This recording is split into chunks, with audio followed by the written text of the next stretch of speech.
Ammo's flying off shelves again, and it ain't just the usual weekend shooters buying. If you're not loading up on the essential calibers, now don't be surprised when you're standing in line with nothing left to grab. What's up, everyone? This is Sully from Line 45, and today I'm running down the 5 calibers. Every gun owner should be stacking deep before prices spike, and the next shortage hits hard. Before I start, I would really appreciate it if you would push those buttons below. The subscribe button, the notification bell, all of them. This is not necessary, but those little clicks help a brother out. Plus, it pushes me to give you more valuable car-related content on your screen. Now buckle up and let's get back to the video. .300 Blackout. You start loading up subsonic .300 Blackout into a suppressed AR pistol, and it all clicks why this round was built, why it matters, and why anyone not stocking it in 2025 is going to regret it. It does something 5.56 can't. It stays quiet, heavy, and devastating out of a short barrel without needing special magazines or bolts. You swap barrels, and suddenly the same rifle's doing a whole different job. That kind of flexibility has real value when shelves start clearing out. I've got a 9-inch upper with a direct thread can, and I keep it loaded with 220 grain subs that cycle clean and hit with authority at close range. It doesn't scream downrange like a supersonic 5.56, but it thumps, and it does so quietly. Supersonic loads, like Barnes' 110 grain TCTX, give you reliable expansion and stay stable out past 200 yards. That means you're not boxed into one roll. This caliber gives you choices, short barrel, performance, suppressed control, and just enough reach to stay effective beyond the typical pistol cartridge distances. Now the flip side. Finding .300 Blackout during a panic is rough. Even now in 2025, stores are restocking slowly, and prices are bouncing between 90 cents and $1.50 a round. Subsonics are worse. Defensive-grade ammo like SIG's Elite Match or Hornady's 208 grain AMAX is either on back order or marked up through the roof.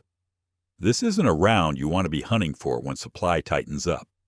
You build the stash now, or you wait with an empty rifle later. If you've built your rifle around this caliber, you already know it doesn't take the place of anything else. It fills a role no other round covers this well. Suppressed short and purpose-built. Keep it on hand while you can. Now let's move to something heavier, longer, and still the go-to for anyone reaching past 500 yards. Let's talk .308 Winchester. 308. Winchester. When things get unpredictable and you want one rifle caliber that can handle just about anything, the 308 Winchester stays at the top of the list. It's not new, it's not flashy, but it works every time, and it's still trusted by military, law enforcement, hunters, and long-range shooters alike. I've got a gas gun and a bolt gun, both chambered in .308, and they're the rifles I never worry about when the wind picks up, the lights go out, or the shelves start looking bare. That's why I've been loading up on it this year. Not just for delay, but because it's a caliber that stays useful no matter what kind of shooting situation you're looking at. A typical .308 round pushes a 147 to 180 grain bullet with velocities sitting around 2,600 to 2,800 feet per second, depending on the load and barrel length. I've run 168 grain match loads out past 800 yards with consistent performance, and I've dropped deer with 150 grain soft points that hit like a hammer at 200. The versatility is built into the brass. It takes a large rifle primer, it feeds from box mags in rifles like the M1A or AR-10, and it's simple to reload if you've got the setup. Ammo prices right now are sitting between 90 cents to $1.40 a round, depending on if you're buying FMJ soft points or match-grade BTHP. In a panic, those prices spike fast, especially on hunting loads. And because .308 is a favorite for preppers and rural landowners, it gets snatched up hard when supply starts to tighten. The other problem is logistics. This round is bigger and heavier, which means fewer per box, fewer per pallet, and slower resupply when demand explodes. You can't rely on your local store having it when you need it. If your main rifle or hunting setup is built around .308, this is the year to stock deep and not wait. 10 mm auto. You start loading up a Glock 20 with full power 10 mm and it doesn't feel like your typical semi-auto experience. That slide snaps forward like it means business, and the recoil isn't punishing. But you know you're working with real energy. This round isn't just some overhyped caliber for chest beating. It's a legit workhorse, and in 2025 a lot of folks are finally treating it that way. Which is exactly why it's getting harder to find, and why I started stacking it deep months ago. I carry 10 militars when I'm out in the woods, black bear country, heavy brush camping in unknown spots, and anything in between. It's the round I trust to push 700 foot-pounds with a 200-grain hard-cast load from Double Tap or Underwood. But it's not just for the trail. With more companies putting out factory pistols chambered in 10mm like Springfield's XDM Elite or SIG's P320X Tuna, it's no longer a niche option. The demand is climbing, but production is still limited compared to 9mm or .23. That imbalance is already showing up in gun stores. You'll find the pistols on the shelf but boxes of ammo. Not so much depending on where you are. You can get range stuff like Armscore or S&B for about 45 to 55 cents a round if you're lucky, but defensive loads are stretching past $1.50 easily. And if your favorite brand does a limited production run, you're out of luck until they spool it up again. It's a caliber that runs hotter, hits harder, and costs more to make. So the shelves empty faster and refill slower. If you shoot 10mm or plan to waiting around, isn't smart. Stock it now while the shelves still have anything left that isn't match grade or boutique priced. Now let's shift gears to something smaller, cheaper, and always the first to disappear when panic hits. You already know what's coming next. 12 gauge. If you think 12 gauge is going to be easy to find when things tighten up, think again. This is the one gauge that every type of shooter leans. Hunters, home, defenders, ranchers, preppers, you name it. And once the shelves start thinning, it's one of the first to vanish. I've seen it happen before, and it's already happening again in spots. That's why I've been grabbing every case I can get my hands on in 2025. You don't wait for bird season or supply crunch to start hunting for buckshot. The thing with 12 gauge is you're not just buying one shell. You're stocking an entire system. Slugs for barrier penetration or larger game .0 buck. For personal defense No. 4 or No. 6 for pests and small game. Each load fills a different role, and if you're short on one, it leaves a serious hole in your setup. Most people don't realize it, but a good 2, 3, 4-inch buckshot shell can push over 200 foot-pounds at the muzzle, and that's coming out of a platform you can pick up for $300. Even low-recoil rounds like Federal's Flight Control .00 buck stay tight out to 25 yards and hit like a truck.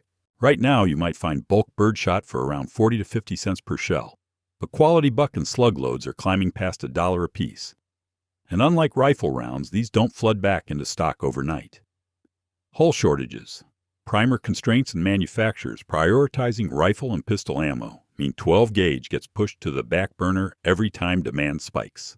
If you've got a pump or semi-auto sitting in the safe and you're not stacking cases now, you're gambling with timing. Because once the 12 gauge dries up, it doesn't come back quickly. Coming up next, let's talk about the round that vanishes faster than anything else when panic hits. 22 LR. The 22 LR is always the first caliber to disappear when ammo panic kicks in, and 2025 is shaping up no different. Every gun owner I know, from casual plinkers to hardened preppers, has at least one .22 in their setup, and when things tighten up, they all go looking for the same stuff.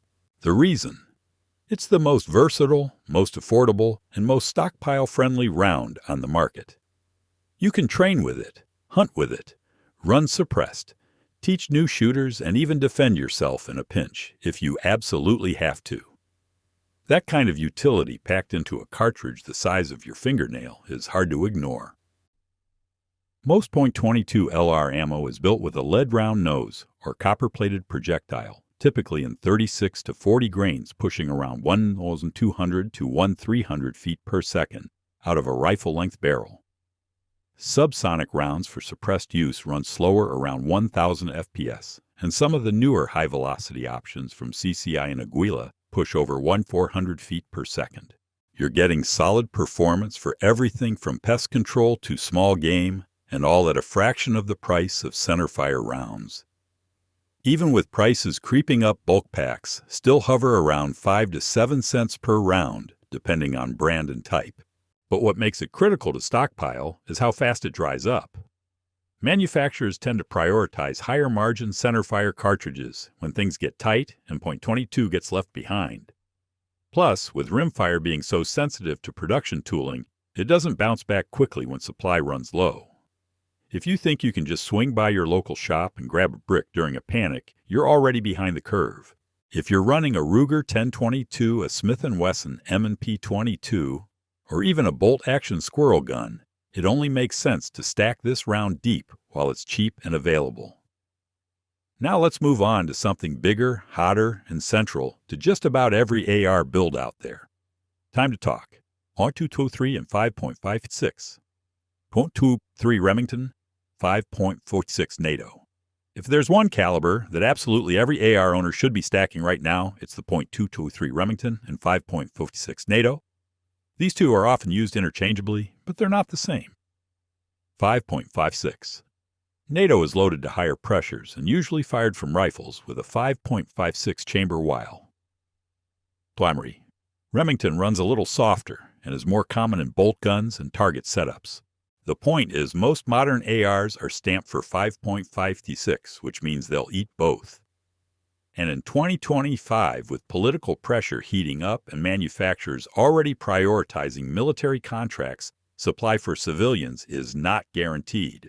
You're looking at lightweight bullets in the 55 to 77 grain range. A 55 grain FMJ load, like Federal XM193, zips out of a standard 16-inch AR barrel at around 3,200 feet per second and carries more than enough energy to hit out to 300 yards and beyond.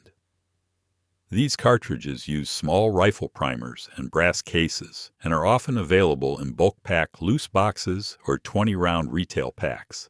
And while you used to be able to grab steel case stuff like Wolf or Barnaul for cheap import restrictions, have made that side of the market unpredictable. Right now, brass case .23 or 5.56 runs about 45 to 65 cents per round, depending on the load and brand. Match-grade or green-tip M855 rounds cost more, especially in bulk. The biggest issue with this caliber in times of panic is volume. ARs burn through ammo fast, and it takes a lot more to stay ready than most people realize. You're not just buying a box or two. You're buying cases because in any emergency scenario, this is your go-to rifle round. And when demand spikes, these are the pallets that vanish from warehouse shelves first. If you own an AR platform M4-style rifle or any carbine built around the 5.56 chamber, waiting until election season, or another supply disruption hits is a mistake. Stock up now while supply chains are moving and prices are somewhat stable. Next, let's shift to the most common pistol caliber in America, the one that burns through faster than you can reload. A 9mm. You don't wait until shelves are empty to start thinking about 9mm.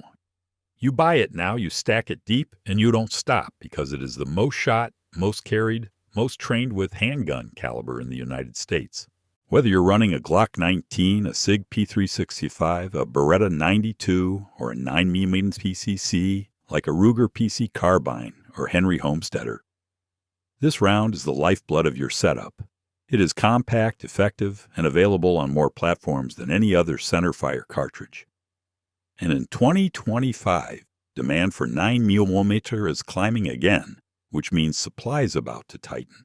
Most standard loads fall between 115 and 147 grains with full metal jacket for training and a jacketed hollow point for carrier defense. Velocity usually runs 1,100 to 1,250 feet per second out of a typical 4-inch barrel. That kind of performance gives you controllable recoil and reliable terminal ballistics, especially when paired with proven loads like Speer Gold Dot, Federal HST, or Hornady Critical Duty. It uses small pistol primers and standard brass cases and is produced in massive volume across the country and overseas. The problem is that 9mm is everyone's first grab when things go sideways. A box here and there might not be hard to find now, but the bulk pricing is climbing. Training ammo used to sit at 18 to 22 cents per round, but as of mid-2025, it's pushing 28 to 35 cents, and quality defensive loads are running anywhere from 80 cents to 1.25 per round, if not higher. Every major panic buy in the last decade cleared 9mm first, and it was months before shelves started looking normal again. You've got more guns chambered in this round than any other, and that's exactly why you don't want to be caught short. Stockpile 9mm because it is your front line in every scenario, whether it's home defense carry or training. Keep it simple, keep it available, and build that stash while you still can.